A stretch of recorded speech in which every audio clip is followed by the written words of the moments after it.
રાજ કોનું? ગોંડલમાં કોનું પાવર વધારે? જાડેજા પરિવારનું કે પછી પાટીદાર નેતાઓનું? આવા સવાલો એટલે થાય કારણ કે ગોંડલમાં વર્ચસ્વની લડાઈ શરૂ થઈ ગઈ છે. ભાજપમાં જ ભાણા ભબડ્યા છે કારણ કે ગણેશ જાડેજા ઉર્ફે ગણેશ ગોંડલ સુલતાનપુરની એક સભાથી કેટલાક ભાજપના જ પાટીદાર અગ્રણીઓને પડકાર ફેંકે છે અને હવે ગણેશ ગોંડલને સામે પડકાર મળ્યો છે કે અમે તો આવીશું, તમે અમારું સ્વાગત કેવી રીતે કરશો? હવે એ વાત નક્કી છે કે ગોંડલમાં ઉનાળાની ગરમી અને રાજકીય ગરમાવો બરાબરનો જામ્યો છે અને કાલે હીટ વેવ લાગે ના લાગે રાજકીય ગરમાવો સખત હશે. કેમ? આવો જણાવીએ.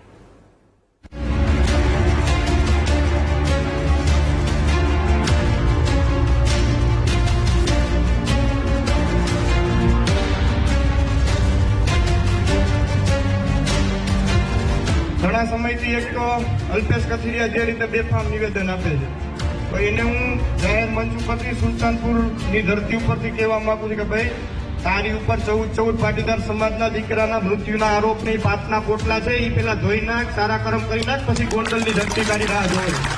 ગોંડલ તો ભાઈ અમારું. ગણેશ ગોંડલ વર્સસ પાટીદાર. ભાજપમાં ભાણા ભબડ્યા. ગોંડલમાં વર્ચસ્વની લડાઈ. ગોંડલમાં ભાજપમાં જાણે ગૃહ યુદ્ધ જેવી સ્થિતિ સર્જાઈ હોય તેવું જણાઈ રહ્યું છે. ગોંડલમાં જાણે ભાજપ નેતાઓ વચ્ચે વર્ચસ્વની લડાઈ જામી હોય તેવું લાગે છે કારણ કે ગણેશ ગોંડલ, અલ્પેશ કથિરિયા, વરુણ પટેલ એકબીજાને પડકારો ફેંકી રહ્યા છે. 2 દિવસ પહેલા ગણેશ ગોંડલે સુલતાનપુરથી અલ્પેશ કથિરિયા, મેહુલ બોગરા, જિગીશા પટેલ અને વરુણ પટેલ પર નિશાન સાધ્યું હતું.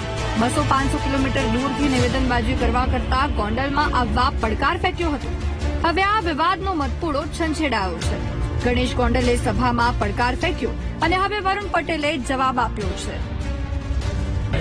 યુદ્ધ થકી કોઈથી કોઈનું કલ્યાણ થાય પણ આ ટોળકીને કદાચ યુદ્ધ કરીને કલ્યાણ કરાવવું હોય તો હું ને અલ્પેશ ઢોલરિયા બે ગોંડલમાં જ રહી છે. મારું મકાન આશાપુરા મેઇન રોડ પર ગીતા વિલા અક્ષરધામ સોસાયટીમાં હું રહું છું. મારી ગાડી તમને રાતે 2 વાગે તો આપણા ગોંડલના ગ્રામ્ય વિસ્તારની અંદર જોવા મળે અને બપોરે 12 વાગે તો મારી ગાડી ગોંડલની અંદર આપણા તાલુકાની અંદર જોવા મળે. માનું ધાવણ ધાવ્યા હોય, મરદના દીકરા હોય ને તો આડા આવી જાજો. એમની રમત રમતા હોય 200-300 કિલોમીટર દૂરથી વિડીયો મૂકે. આ વિડીયો ગેમની રમત રમવા વાળા અમે કે અમારા ભારતીય જનતા પાર્ટીના કાર્યકર્તા કે ગોંડલની જનતા નથી. તમારામાં તાકાત હોય, તમે તમારું માનું દૂધ પીધું હોય તો અમારા કાર્યકર્તાનો કોલર પકડીને બતાવો. બાપના બોલથી વાવાઝોડાની જેમ આવી છે કે નથી આવતા. એ જ એરિયામાં મારા વિરુદ્ધ હાય હાયના નારા લાગે, મને એમ કે તમે ગોંડલમાં આવો. ભાઈ, હું તમારી પાર્ટીનો કાર્યકર છું અને ભૂતકાળમાં આખું ગુજરાત ગોંડલ સહિત 4 થી 8 વાર ફરી ચૂક્યો છું, વિધાઉટ બોડીગાર્ડ, વિધાઉટ ડ્રાઈવર, એકલો. અને ફરીથી હવે સમય આવવાનો છે, હું આખું ગુજરાત ફરવાનો છું. નિશ્ચિંત રહો, ગોંડલમાં પણ આવવાનો છું અને જે કરવાનું છે એ બધું જ કરવાનો છું. હવે આ લડાઈમાં અલ્પેશ કથિરિયાની પણ એન્ટ્રી થઈ છે. અલ્પેશ કથિરિયાએ સોશિયલ મીડિયા પ્લેટફોર્મ પર 27 એપ્રિલે ગોંડલ જવાની જાહેરાત કરી છે. અલ્પેશ કથિરિયાની જાહેરાતથી જાણે સોશિયલ મીડિયા વોર શરૂ થયું છે. અલ્પેશ કથિરિયાના સમર્થકો સ્વાગતનો કહી રહ્યા છે તો ગણેશ ગોંડલના સમર્થકો જાતિવાદી માનસિકતા ધરાવતા લોકોનું સ્વાગત કરવા જનતા તૈયાર છે તેવી પોસ્ટ મૂકી રહ્યા છે. આ વચ્ચે વીટીવી ન્યૂઝની ટીમે અલ્પેશ કથિરિયા સાથે ખાસ વાતચીત કરી અને કાલે ગોંડલ જવાની કેવી તૈયારી છે તે જાણ્યું. ગોંડલમાં પહેલા એક મીટિંગ થઈ હતી કે ત્યાં સ્વર્ગસ્થ વિનુભાઈ સિંગાળા છે એમની પ્રતિમાનું સ્થાપન કરવું.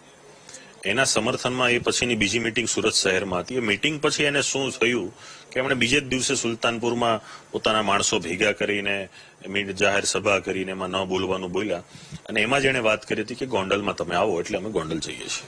આજે આખો મુદ્દો છે કે તમે ગોંડલમાં શાસન કરી અને લોકોની વચ્ચે જે ભય ફેલાવો છો, બાઉન્સરો, ગનમેનો રાખીને ફરો છો, લોકોને ડરાવો છો, ધમકાવો છો, આ પ્રવૃત્તિ ન હોવી જોઈએ. અમે તો ત્યાં ખૂબ શાંતિથી, ખૂબ સંયમતાથી લોકોને મળવા, ત્યાંની ભૂમિના દર્શન કરવા, ત્યાંની પવિત્ર જે ધર્મસ્થળો છે ધર્મસ્થળોના મળશું, ભગવાનના, માતાજીના, દરેક વડીલોના, ગ્રામ્ય લોકોના સૌના આશીર્વાદ લેશું. એટલા જ્ઞાતિ કે સંખ્યાની લડાઈ નથી.